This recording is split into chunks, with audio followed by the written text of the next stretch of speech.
السلام عليكم ورحمة الله وبركاته. ازيكم يا جماعة؟ عاملين ايه؟ فيديو جديد ويوم جديد. قبل ما نبدأ اي كلام هنقول اللهم صل وسلم وبارك على سيدنا محمد وعلى آله وصحبه وسلم. سمي بسم الله الرحمن الرحيم. اول بشكر كل المشتركين اللي جم عندي، بقول لهم اشتركوا في القناة وحطوا لايك، ان شاء الله تبقى القناة عند حسن ظنكم. اشتركتوا قبل كده اشتركوا تاني، عايزة القناة تكبر بيكم ان شاء الله. النهارده فيديو جديد جميل قوي، بيتكلم عن ايه؟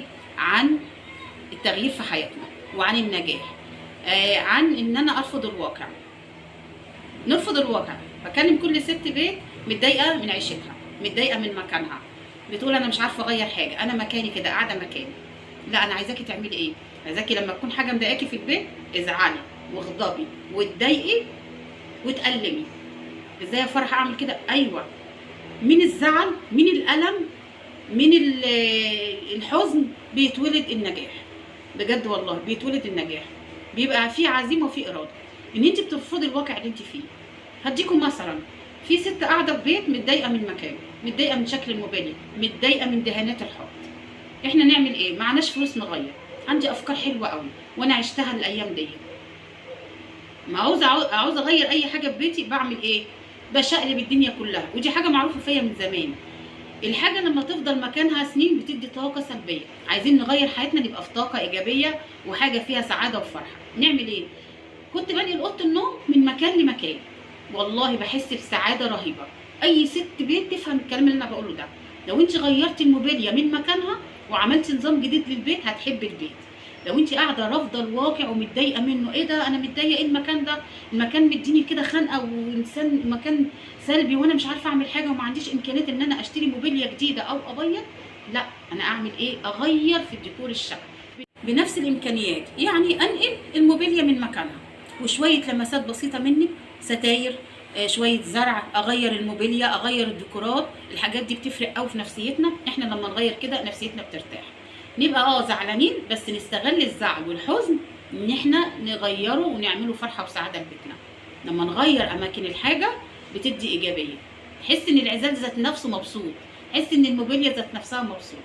عايزاكي لما تكون حاجه مضايقاكي وعايزه تغيري الواقع وانت معكيش امكانيات، تغيري الدنيا، تقولي لا انا ترفضي الواقع، انا مش هقبل حاجه زي كده، انا هغير مكاني، انا هغير، ايه ده الانتريه ده شكله وحش، انا هغير مكاني، اغير اوضه النوم، اغير السفره، اغير غرفه الاولاد، اجيب السرير ده مكان السرير دوت، اجيب الدولاب مكان السرير. خليكي ناصحه في بيتك. عايزاكي كده يبقى فيكي طاقه ايجابيه عشان تسعدي نفسك، تسعدي نفسك بنفسك. الزوج مش هيقدر يغير الموبيل، مش هيفكر اصلا ان هو يجيب دي مكان دي. بيجي بياكل وينام وخلاص على كده، ما بيغيرش اي حاجه في الحياه. الست هي اللي عايشه في البيت طول النهار، فالتغيير ده هو اللي هيعود عليك انت بالسعاده وعلى الاولاد كمان. فانا عايزاكي تبداي كده تشوفي ايه اللي مضايقك في بيتك وما عندكيش امكانيات. صدقيني لو غيرتي الموبيليا من اماكنها ومسكتي مثلا الحيطان، لو هي عايزه تلميع المعها، مفارش جديده، مفارش رخيصه، شويه زرع، حاجه فازه زرع كده، بوكيه ورد كده، هنا مفرش، هنا اغير الدنيا، انقل المكان، الثلاجه من مكانها، انقل السفره من مكانها، شويه سجاجيد مثلا اغير اماكنها. في حاجه كمان عايزه اقول لك عليها، تنسيق الالوان. نسقي الالوان، يعني مثلا ما تحطيش اللون غامق مع غامق، مش هيبان. خدي بالك من الالوان، الالوان بتفرق جدا في البيت.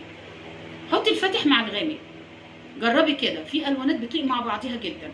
لو اخترتي اللون الاصفر حطي جنبيه ازرق. اختار الغامق مع الفاتح بحيث ان في تناسق في البيت، اللي يخش كده يلاقي فيه تناسق.